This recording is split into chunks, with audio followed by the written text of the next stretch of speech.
Japan believed American submarines feared their destroyers, until Harder surfaced inside their formation and erased 5 escorts before they could fire a shot. It wasn't luck. It was the moment one captain rewrote submarine warfare in real time. In 1944, the U.S. Navy's submarine arm drifted under a shadow of hesitation, a force built for strangling enemy trade yet trapped beneath its own conservative doctrine. Patrol logs swelled with uneventful days, merchant sinkings defined success, and torpedo reliability hovered so low that crews privately joked the safest place for a Japanese ship was directly ahead of an American submarine. Into this stagnant culture stepped Commander William "Bill" Lewis, newly assigned to the USS Harder, a boat whose blueprints had never imagined what he was about to demand of it. The Navy wanted a quiet hunter. Lewis intended to reshape the Pacific battlefield. He understood exactly what the Gato class represented, an industrial marvel produced by American shipyards in steady, disciplined rhythm. The hulls displaced 1,525 tons, carried 2 propulsion souls, and could roam thousands of miles without refuel. But this abundance of steel and circuitry masked a crippling flaw: the Mark 14 torpedo. It ran too deep, detonated unpredictably, and had already shattered morale in boat after boat. By early 1944, Pacific Fleet logs recorded a failure rate hovering around 43%. Harder inherited this problem like a curse stitched into her keel. Mechanical excellence surrounded her, yet her primary weapon was as unreliable as a rumor. Lewis, with his engineer's instinct, refused to accept that this mismatch of potential and performance was the Navy's natural state. Before command, he had been known as the officer who spent more time tracing sonar waveforms than attending social dinners. He believed sound carried personality, and that a destroyer's restlessness could be sensed long before it could be seen. His colleagues quietly admired his precision but found his intensity unsettling. To them, he seemed like a man rehearsing for a fight the Navy wasn't interested in having. Submarine doctrine confirmed their suspicion. Everything about U.S. policy favored commerce disruption. Sinking merchant tonnage had become a statistical religion. Tables, tallies, and ratios, filling headquarters walls. Fleet combat, the destruction of ships guarding Japan's vital convoys, was considered a high-risk distraction. A submarine was meant to be a quiet constrictor, not a duelist. Harder was born into this mindset, her mission profile defined not by courage but by arithmetic. Yet Lewis saw a different kind of arithmetic forming in the Pacific. If the Imperial Navy lost its destroyers, it would lose its scouts, its escorts, its confidence. A convoy stripped of its eyes became nothing more than a slow parade of steel. Destroyers were not merely targets. They were the nervous system of Japanese operations. Strike them, and the body faltered. But no one had built a submarine program around this idea, and no one expected a single commander to attempt it alone. While Harder's crew rotated through drills in early 1944, Lewis studied the failures of recent patrols. He sifted through reports of torpedoes that struck without exploding, of depth charges that forced retreats before attacks could even begin, of captains who returned home with empty score sheets and heavy expressions. These men were not timid. They were cornered by malfunctioning tools and a doctrine that discouraged risk. The industrial abyss, the gap between America's manufacturing power and the uneven performance of its weapons, hung over every patrol.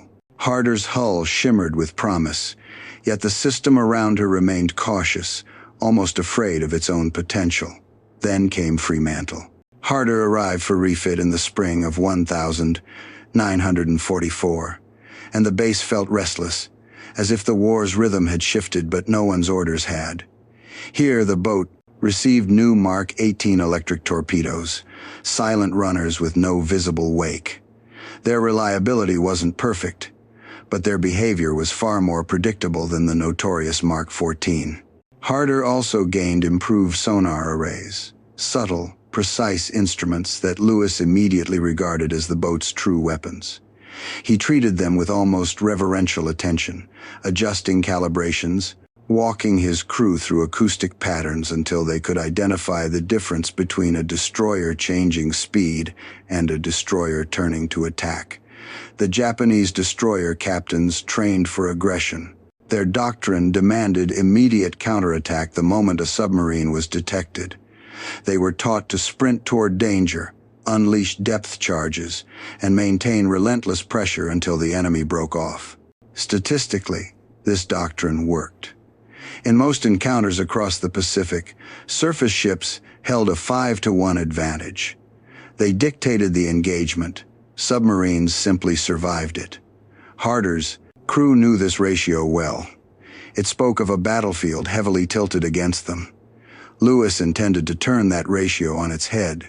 His approach centered on timing, threads of seconds woven into a strategy that depended on exploiting the confidence of Japanese escorts. He believed destroyers committed themselves fully during a chase, burning speed and attention in a straight line. If Harder could strike not while running, but while those destroyers felt certain of their control, she could freeze their aggression at its boldest moment. It was a dangerous idea, but it played to the engineering truth Lewis held most dearly. Machines, like people, developed patterns, and patterns could be exploited. The crew sensed the shift immediately. Their new captain moved with clarity, not bravado, and his calm reshaped the tension that usually haunted torpedo rooms. He didn't ask them to take reckless chances. He asked them to trust geometry, timing, and discipline. Harder began to feel less like a boat fulfilling assignments and more like a precision instrument sharpening itself for a mission no one had yet named. Still, the industrial abyss remained. Long supply chains stretching from American factories, torpedo parts rushed through redesign cycles, and a Navy reluctant to abandon metrics it had used for years. Harder sat between two worlds, the system it served and the strategy its captain envisioned. The contradictions created a quiet electricity aboard the submarine, the sense that something extraordinary might happen if all the variables aligned. On the 6th of June, 1944, the same morning steel tracks churned through Normandy sand. Harder eased away from Fremantle's coastline. Her departure drew little notice. She was just another submarine sailing into a vast ocean with standard orders. Yet beneath the calm surface, her commander carried a theory powerful enough to rearrange the balance of the Pacific. In less than 2 weeks, Harder would demonstrate that the Navy had underestimated what a single submarine, guided by an unconventional mind, could do. The Japanese expected American submariners to lurk at the margins of convoys, cautious and patient, striking only when distance guaranteed safety. Commander Lewis defied that expectation before sunrise on the 9th of June 1944, when the USS Harder slipped into the narrow arteries of the Sulu Sea and prepared to engage escort ships at ranges no doctrine endorsed. What began as a reconnaissance assignment would become a declaration, a submarine willing to fight inside the enemy's shield. Harder's orders that morning were deceptively modest: reconnoiter the waters around Tawi-Tawi, observe tanker movements feeding Admiral Ozawa's carrier fleet, and harass targets of opportunity. No one imagined a single American submarine pressing close to an anchorage that Japanese commanders considered nearly untouchable. The region bristled with mines, patrol craft, and destroyers whose captains trusted their training and sonar to dominate any underwater threat. Yet Lewis believed the very density of these defenses created blind spots, sound pockets where a disciplined crew could slip through if they abandoned the dependence on periscope sweeps and relied entirely on acoustic geometry. Harder entered these controlled waters under the hush of darkness, her hull gliding past minefields with the precision of a compass needle. Lewis trusted sonar triangulation over optics, refusing to raise the periscope even when the temptation pressed in on him. To him, periscopes were invitations for disaster. A thin glint on the surface could undo an entire mission. Sound, however, did not betray its user. He charted enemy traffic patterns through the faintest propeller pulses, mapping them like constellations. The crew moved with tense choreography, aware that a single miscalculated bearing might place them directly against a moored mine or drifting contact. At dawn, on June 9, Harder's hydrophones caught a signature. Unlike the slow grind of tankers or the dispersed beat of auxiliary craft, this rhythm was sharper, tighter, destroyer screws. The contact confirmed itself moments later. Minazuki, escorting 2 tankers as they edged away from Tawi-Tawi. It was the sort of moment where most submarine captains waited for a favorable angle or better range. Lewis rejected the idea. He maneuvered Harder toward a firing position that tradition would have called reckless and mathematics would have called near impossible. At 1,200 yards, he ordered 4 Mark 18 electric torpedoes fired. The distance was borderline absurd. Electric torpedoes lacked the speed of steam-powered variants, and at such short range, the margin for error was razor-thin. But Harder's crew had learned to trust their captain's instinct for timing, and the tubes ejected their silent weapons into the haze of morning light. Seconds stretched, the boat held its breath, and then detonations. All 4 torpedoes found their mark. Minazuki broke apart so quickly that shock never had time to register on her bridge. 90 seconds after impact, she was gone. Harder did not have more than a heartbeat to celebrate. The enemy reacted with force that would have crushed most submarines. Japanese destroyers and patrol vessels surged toward the attack origin and unleashed a storm of depth charges. For 3 hours, nearly 300 explosives battered the sea around. Harder, shaking the hull, rattling gauges, and sending thin sprays from fittings that were never designed to endure such punishment. Yet, Lewis's earlier decisions saved them.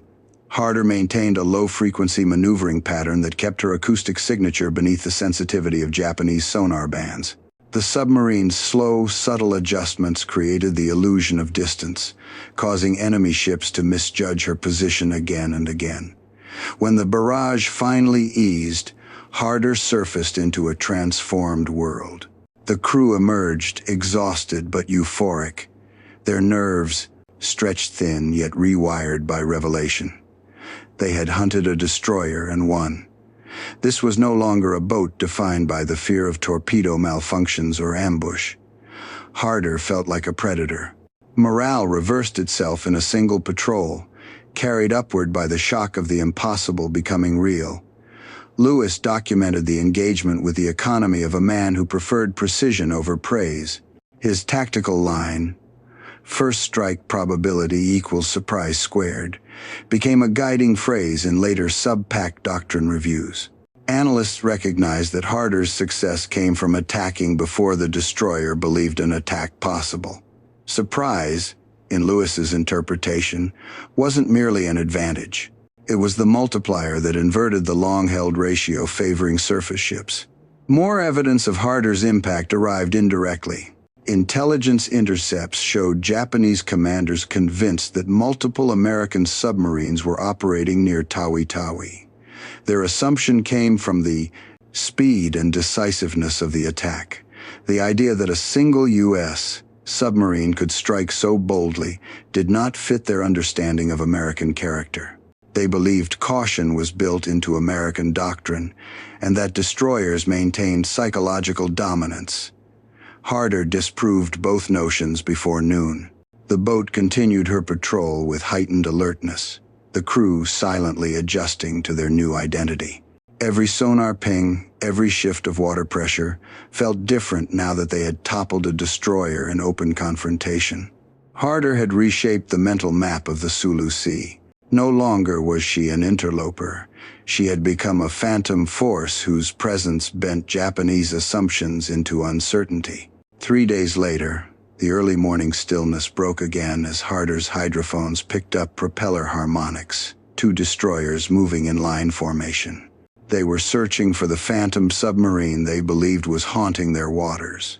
What they didn't know was that the same phantom was already ahead of them, silent and waiting.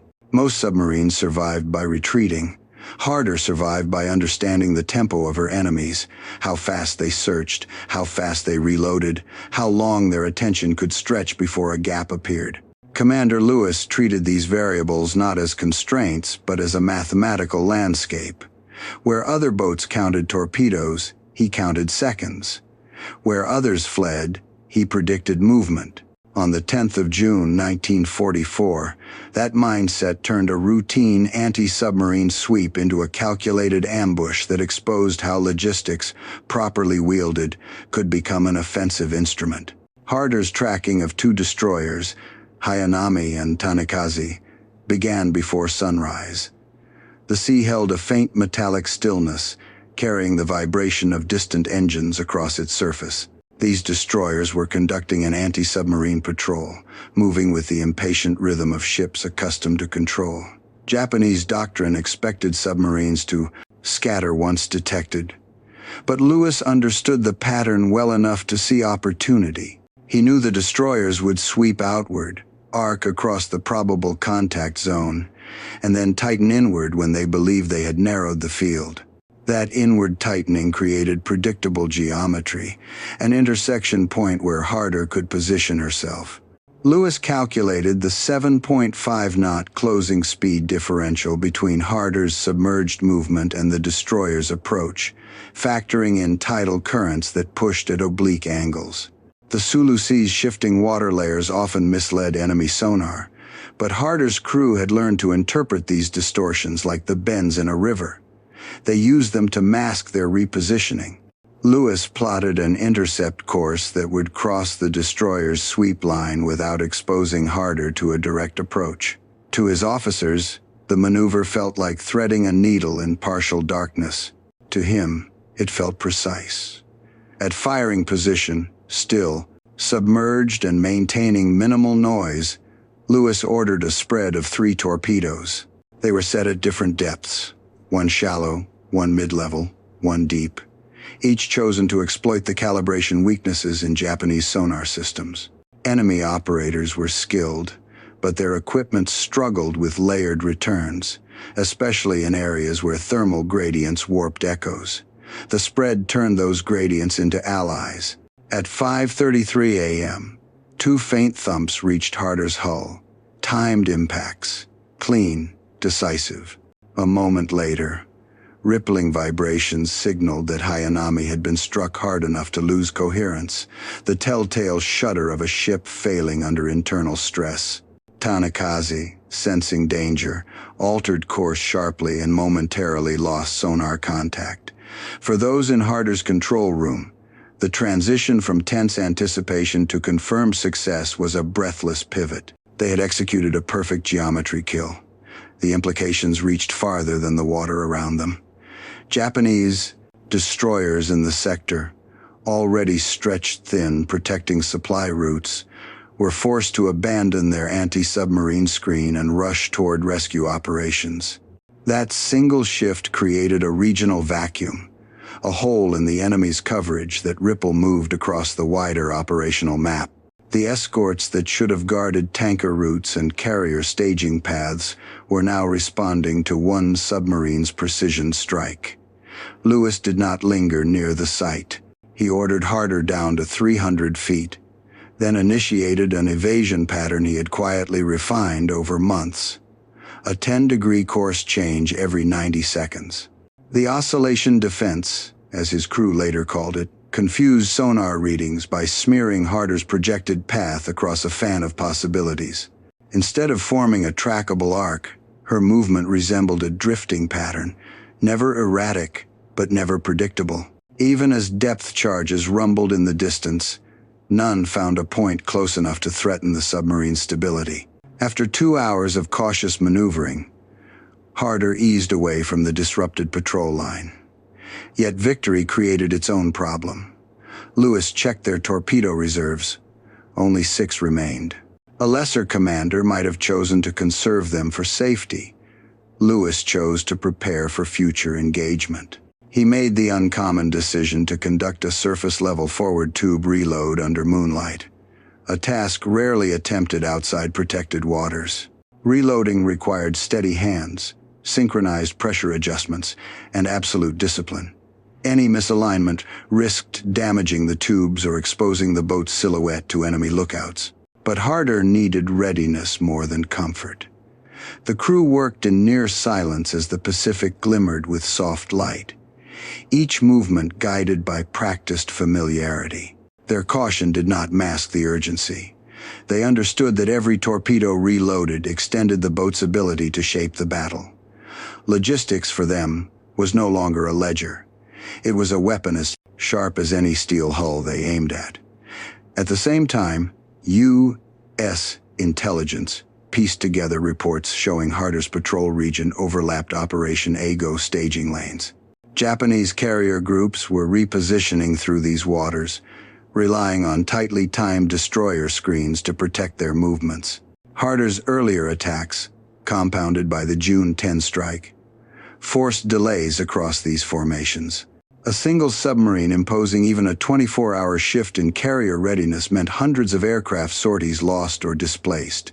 In an environment defined by shortages of fuel, pilots, and time, Harder's influence reached far beyond individual targets. Fleet analysts later recognized that Lewis's thinking marked the start of a doctrinal inflection point. He reframed logistics, reload cycles, battery reserves, torpedo economy, even the timing of surfacing, not merely as operational necessities but as levers capable of shaping enemy behavior. By making his limitations work for him, he controlled engagements that more powerful adversaries assumed they dominated. As night settled deeper around Harder after the reload, she rose gently to recharge her batteries. The sky held a thin smear of clouds, the sea a muted reflection of moonlight. Lookouts scanned the horizon with disciplined steadiness, searching for silhouettes or signal flashes. Instead, they saw brief, distant eruptions of light, muzzle flashes stuttering across the darkness. Japanese guns were firing into empty water, convinced the submarine lurked somewhere ahead. They were hunting a ghost, unaware that Harder had already slipped beneath them, preparing for the next strike in a campaign built on timing, precision, and the quiet mastery of logistics. Destroyers were designed to dominate submarines, fast, aggressive, and confident in their ability to force underwater hunters into blind retreats. Yet for 4 consecutive days in June 1944, the crews sailing through the Sulu Sea faced a reality they had never trained for. Every time they closed in on an American submarine, they vanished instead. Harder did not run, did not fade into the depths, did not surrender initiative. She turned the destroyer's own instincts against them, and in doing so rewrote the balance of an entire theater. The sequence began on June 9, when Harder linked with USS Redfin near Tawi.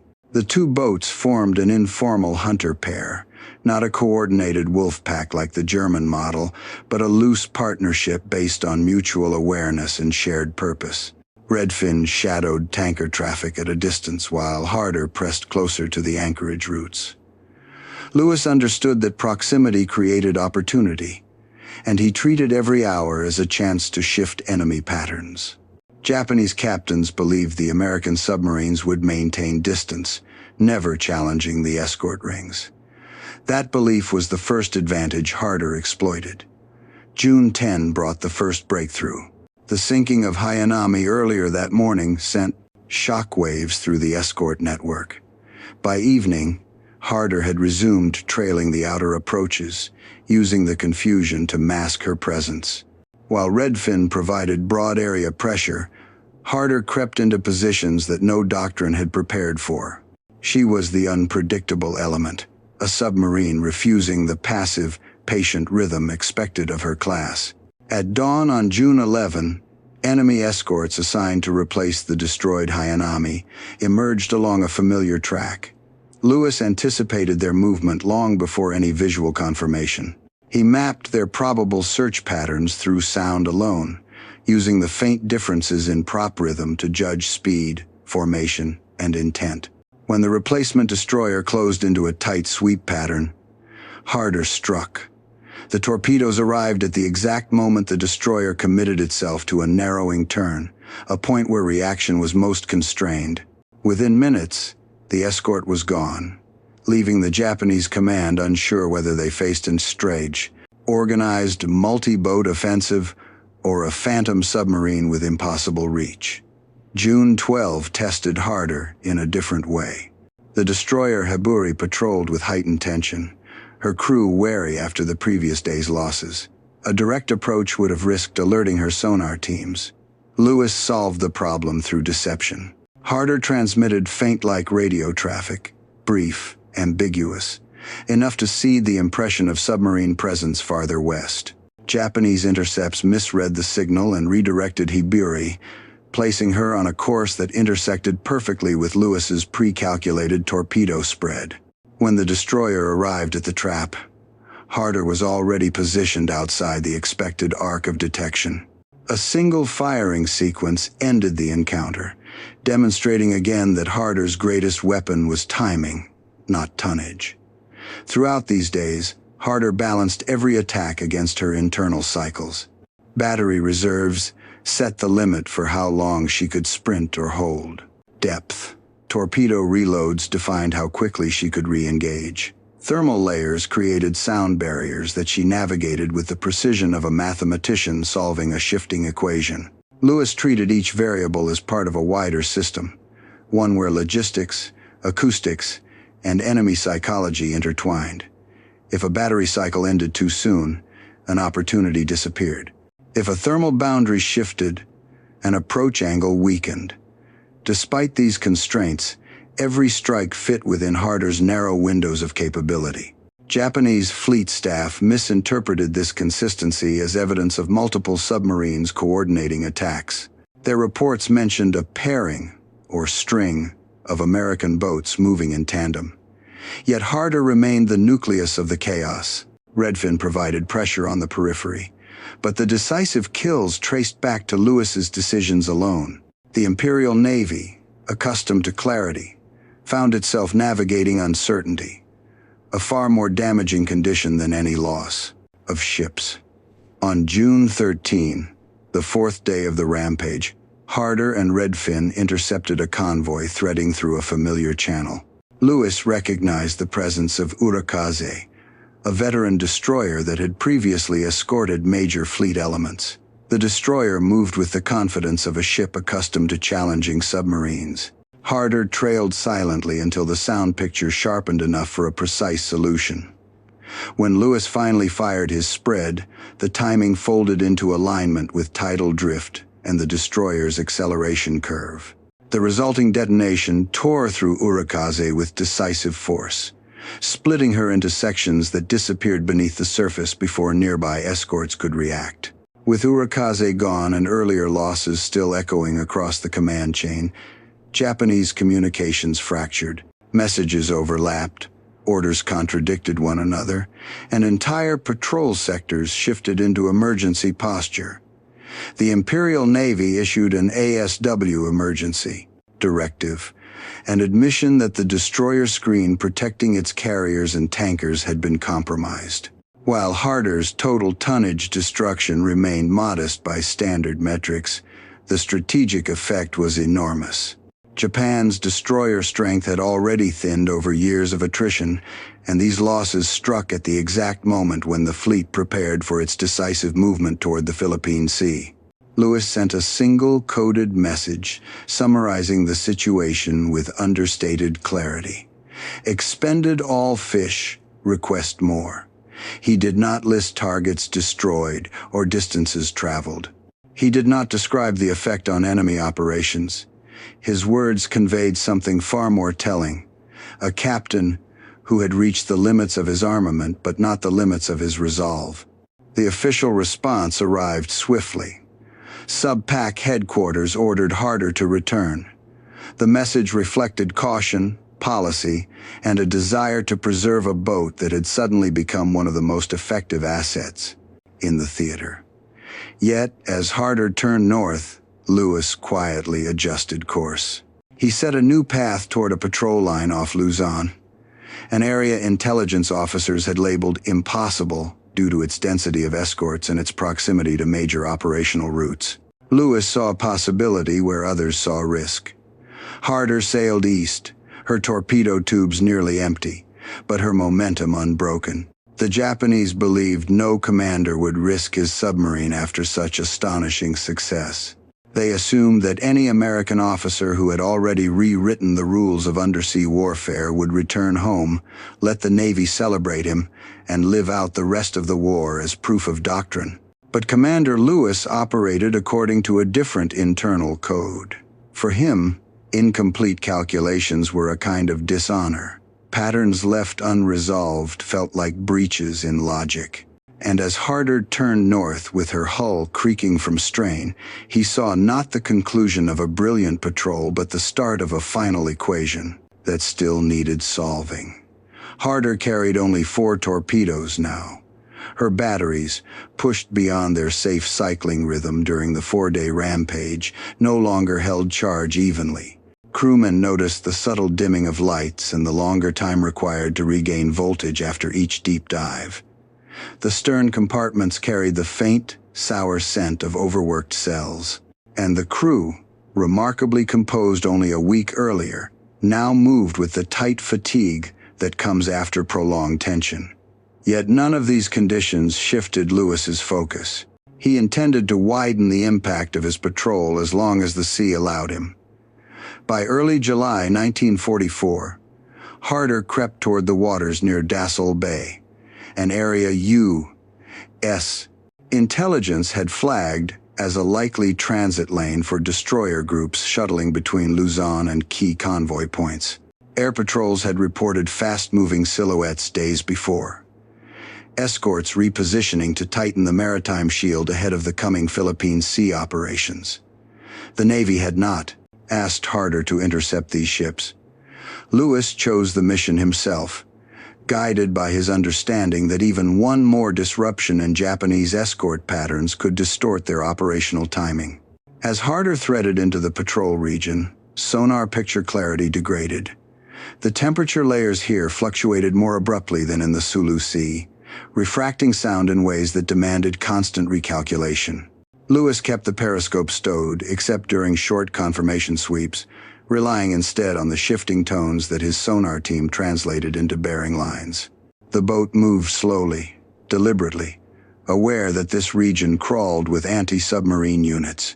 It was here that Harder encountered Matsuwa, a newly commissioned destroyer designed specifically for anti-submarine work. Matsuwa's sonar arrays were sharper and less prone to thermal distortion than those of her predecessors. The destroyer's screws cut the water with an impatient rhythm, the pattern of a crew conditioned to act, not hesitate. The moment Harder's sonar operators detected her, Lewis recognized the challenge. Matsuwa embodied the very evolution he had anticipated, a destroyer built to close the acoustic gap that Harder had exploited so effectively. Lewis ordered Harder to angle into a firing position, working through the depth-dependent distortions. The solution formed in his mind with the same clarity that had defined his earlier victories, a preemptive shot designed to destabilize the destroyer before it could lock in a precise fix. He launched a spread from the remaining tubes, adjusting for Matsuwa's acceleration curve. But this time the sea shifted faster than the math. A thermal boundary that Lewis believed stable had risen just moments before launch, bending the torpedo's acoustic paths. The spread ran true to its initial calculations, but those calculations no longer matched the water's changed conditions. Matsuwa never crossed the projected intercept point. Harder's last, best chance passed in silence. The destroyer's response came quickly. Within minutes, Matsuwa swept into counterattack posture, using the clarity of her sonar to track Harder's attempts at repositioning. Lewis ordered deep submergence, pushing the submarine toward 300 feet despite the strain it placed on the already fatigued hull. The first series of depth-charge detonations fell in a precise ladder. Harder survived them, but the concussive pattern revealed how closely Matsuwa had narrowed the search frame. Then came the near miss. One detonation erupted close enough to distort Harder's forward structure. Nothing breached, but the energy propagated along the bow planes, jamming their mechanism. The crew felt the shift immediately, the subtle but unmistakable resistance in pitch control. Lewis compensated manually, adjusting ballast trim with practiced economy. The submarine steadied, but the margin for error shrank to a thread. For 8 hours, Harder evaded. She shifted course. In shallow angles, used micro-adjustments to slip beneath sonar beams, and distributed ballast to counteract the gradual leak creeping into one of the forward tanks. The officers in the control room spoke little. Each watched gauges and listened to hull responses with the focus of men hearing the heartbeat of their ship. Yet even discipline has limits. As ballast levels changed, Harder lost a fraction of her vertical control. Surfacing was impossible under fire. Diving deeper risked overstressing the weakened bow. Lewis weighed the options, listening to the hydrophone team relay the diminishing but still present movements of Matsuwa and her supporting craft. In the 8th hour, he issued an order that sonar personnel recorded with a mixture of relief and dread: rise toward periscope depth. It was a tactic that sometimes broke pursuit by generating unexpected acoustic signatures. Harder angled upward slowly, gently, as if climbing a ladder made of fragile glass. The hydrophone trace faded. No further internal logs survived. Harder never transmitted again. Post-war records filled the silence. Matsuwa's operational diary noted 5 charges detonated within a coordinated sequence. Observers reported a rising plume, a mixture of air and oil, lifting briefly on the surface before dissipating across a widening patch of calm sea. No additional signals emerged. Harder was presumed lost at that moment. Her patrol, however, did not disappear. 5 destroyers neutralized in 16 days carved a permanent entry in submarine warfare history. Harder's overall tonnage seemed small beside the great merchant sinkings of the war, but her strategic influence radiated across entire operations. She disrupted screens at the exact moment the Imperial Navy required cohesion. She forced delays, introduced doubt, and disrupted timetables that governed fuel, aircraft sortie rates, and fleet positioning. The U.S. Navy eventually described her with a simple, enduring phrase: the submarine that killed destroyers. When the war ended and Japanese officers reviewed their combat diaries, they found something unexpected in Matsuwa's report: a handwritten note acknowledging hesitation before the final attack. The destroyer's crew had nearly retreated, convinced the submarine they pursued might not be a conventional opponent at all, but the same ghost that had haunted earlier patrols. Even in defeat, Harder reshaped the psychology of the men sent to hunt her. Harder's loss didn't end her war. It ignited a doctrine that reshaped how America fought beneath the Pacific. At first, her disappearance sat in the fleet's records like a tragic footnote. A brilliant boat, an irreplaceable commander, a patrol that ended in silence. But when analysts pulled apart the timelines, convoy logs, destroyer rosters, and Japanese distress signals, a different picture surfaced. Harder had not simply sunk ships. She had exposed a truth the Navy had never fully acknowledged. One, Submarine, guided by a mind that saw patterns instead of obstacles, could reshape an entire theater's momentum. Her 4-day spree did more than thin the enemy's ranks. It erased nearly 1/10 of Japan's active destroyers in the region, a deficit no new construction could fill. Japanese forces were already strained, trying to guard vast shipping lanes with too few escorts and dwindling fuel. Harder's sudden disruption forced repeated redeployments, triggered internal confusion, and introduced a new kind of pressure, one built on timing, surprise, and mathematical exploitation of enemy behavior. What Lewis had demonstrated was not luck. It was a system. High-level attention arrived quickly.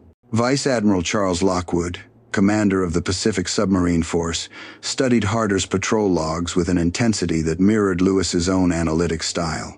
Lockwood's report carried a phrase that would later echo across training halls: offensive defense, must now be our standard.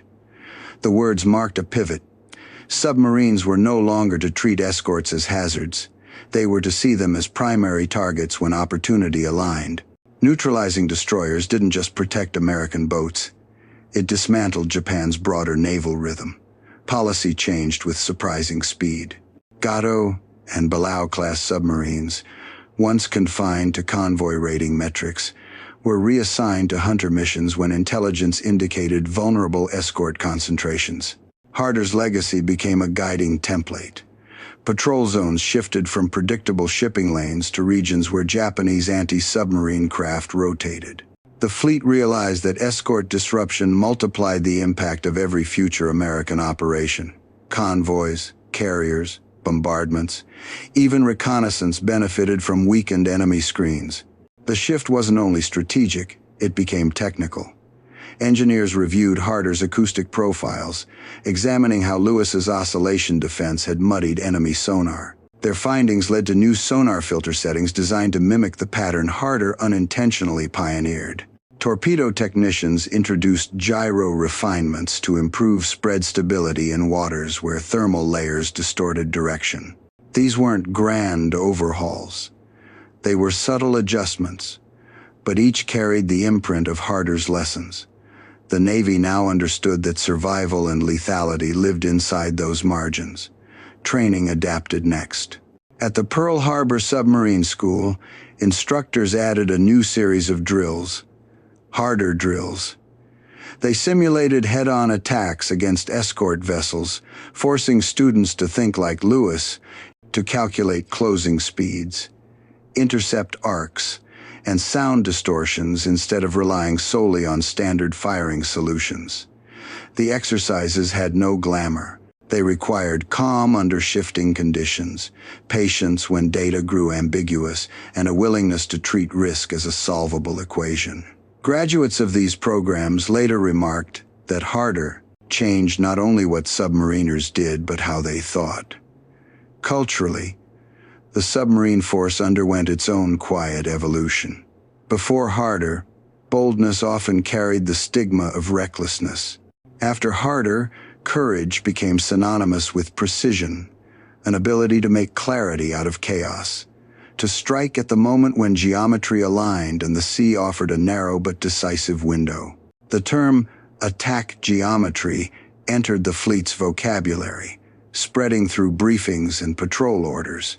Officers began discussing angles, timing curves, and signatures with a discipline that reflected Lewis's legacy. He had not lived to see this shift, but his influence ran through every chart table and sonar screen.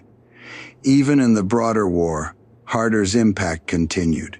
Post-war assessments showed that her rampage severely weakened the destroyer coverage Japan hoped to assemble during the build-up to Leyte Gulf.